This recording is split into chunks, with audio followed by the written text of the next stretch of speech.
자, 90쪽 사람의 유전.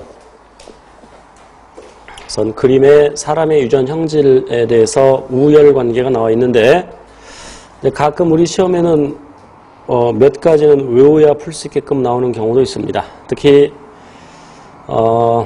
여기서 가장 중요한 것이 혈액형. 물론 뒤에 살펴볼 텐데 이것도 A와 B 사이에 우열 관계가 없죠. 하지만 중간 유전은 아닙니다. 이따 설명드릴게요. 그 다음에 혀말기는 혀를 말 수 있는 게 그 U자 모양으로 말 수 있는 게 우성이고, 그 다음에 귓불은 분리형이 우성이고, 그 정도 기억하시면 되겠어요. 사람의 유전 연구 방법이 아래에 나와 있는데, 아까 멘델이 완두콩을 재료로 해서 7가지 형질을 봤어요. 그럼 멘델은 왜 완두를 유전 실험 재료로 선택을 했을까? 물론 이제 우연히 그렇게 했을 수 있겠지만, 그러니까 완두가 유전 실험 재료로 적합할 조건. 그러니까 멘델은 원래 고등학교 보조교사 정도를 했대요. 이제 좀 똘똘하니까 그 학교 선생이 야, 너 대학 가서 공부해. 그래서 그때 당시 신학대학을 가서 이제 졸업하고 그 수도원에 근무하면서 되게 심심했나 봐. 그래서 뜰에다가 완두콩 심고 따서 막 세알해보고, 그래서 우열의 법칙도 발견하고 분리의 법칙, 독립 법칙도 발견했는데, 그렇게 발견할 수 있었던 것은 유전 실험 재료로 완두가 적합하기 때문인데, 쓰면서 할게요. 유전 실험 재료로 적합할 조건. 구하기 쉬워야 되죠. 예를 들어서 어떤 식물을 재료로 해서 유전 연구를 하는데 독도에 살고 있다, 그 녀석이. 그럼 실험하는 동안에 계속 독도에 있어야죠. 번거롭죠. 불편하죠. 그리고 재배하기도 쉬워야 되죠. 식물이라면. 동물이라면 사육하기가 쉬워야 되고, 배양하기가 쉬워야 되고, 그리고 대립형질이 뚜렷해야 됩니다. 대립형질이 뚜렷하다는 얘기는 우열관계가 분명하다는 얘기지. 특히 특정 형질을 결정 유전자가 그 형질을 결정 유전자가 한 쌍이어야 되죠. 만약 여러 쌍이면, 예를 들어 완두콩의 모양을 결정 유전자가 A부터 Z까지 있다고 칩시다. 26쌍에서 결정된다고 하자. 그런데 모양은, 그 표현형은 둥근 것과 주름진 것이 있다. 그럼 어떤 유전자 조합에서 둥글게 나오고 어떤 유전자 조합에서 주름지게 나오는지를 파악하기가 매우 어렵겠죠. 대립형질이 뚜렷해야 된다. 그래야 가계도 분석이 용이하다.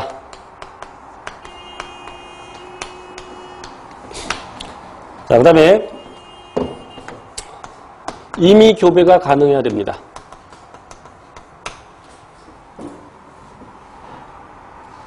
예를 들어 사람을 유전 실험 재료 쓸 때 길 가는 그 두 남녀 아무나 붙잡고 애 낳아주시오 그러면 미친놈 소리를 듣겠지. 임의 교배가 가능해야 돼. 그리고 또 자가교배도 가능해야 되죠. 사전적 의미의 자가교배는 사람이라면 남매끼리 결혼하는 거, 사람은 불가능하죠. 하지만 식물이나 다른 동물들은 윤리적 문제 없이 할 수 있죠. 그리고 한 번에 만들어지는 자손수가 많아야 되죠. 그래야 통계 처리하기 적합하죠. 신뢰도를 높일 수 있죠. 특히 중요한 건 대립형질이 뚜렷하다는 것. 사람 구하기 쉬워요? 얘랑 얘도 얼마가 의미가 비슷하죠. 지구 인구가, 세계 인구가 한 70억 좀 넘죠. 그렇지만 실험재로 쓰기는 쉽지가 않아. 사람은 재배하기 적당한 표현은 아니지만 사람은 양육하기가 굉장히 힘들죠. 보통 적어도 20년 걸리지. 때로 30년 이상 걸리는 경우도 있고. 그렇지만 완두는 완두콩 심고 몇 달 있으면 그 결과를 볼 수 있죠. 그리고 사람의 경우에 대립형질이 뚜렷한 것도 물론 있습니다. 아까 귓불 모양이나 등등. 그렇지만 뚜렷하지 않은 게 굉장히 많죠. 사람 임의교배 불가능하고 자기교배 불가능하죠. 자손수 보통 1명 낳죠. 물론 여기서 자손수는 한 번에 만들어지는 자손수를 얘기하는 겁니다. 그래서 사람은 이렇게 연구하기가 어렵죠. 따라서 사람은 어떻게 연구하느냐? 가계도를 조사하죠. 그래서 어떤 형질이 어떤 경로를 통해서 내려갔는지, 그리고 자손 세대는 어떻게 내려갈 건지. 그다음에 집단조사, 통계 조사하는 겁니다. 소위 집단 유전학 나중에 살짝 배울 겁니다. 그러면 쌍생아 연구, 쌍둥이 연구. 예를 들어 일란성 쌍생아 있었는데 일란성 쌍생아가 만들어지는 원리는 알죠? 수정란이 한 개 만들어집니다. 그리고 발생 과정에서 예를 들어서 체세포 분열인데 이 세포기 때 처음에는 이렇게 분열하면서 계속 세포가 붙어있는 상태로 계속 분열을 하다가 특정 기관 조직을 구성하는 세포로 바뀌는데 그렇게 특정 구조, 특정 기능을 하는 세포로 바뀌는 것을 앞에서 배웠죠. 분화 또는 세포 분화. 그런 분화 과정을 통해서 발생 과정이 일어나는데 그럼 이 발생, 핵을 지금 동그랗게 표시했어요. 이렇게 초기 발생 과정은 세포 분열을 필요로 하는데 그 세포 분열은 체세포 분열이라고 아까 언급을 했죠. 그럼 유전적으로 동일한 딸 세포를 만들죠. 그런데 이 녀석이 두 개로 떨어져. 물론 꼭 이 세포기 때 아니라 그 이후에 갈라질 수도 있어요. 그래서 이렇게 갈라져서 만들어질 때 이미 이 녀석이 유전적으로 동일하기 때문에 유전적으로 동일한 두 개체가 만들어지겠죠. 이게 일란성 쌍생아.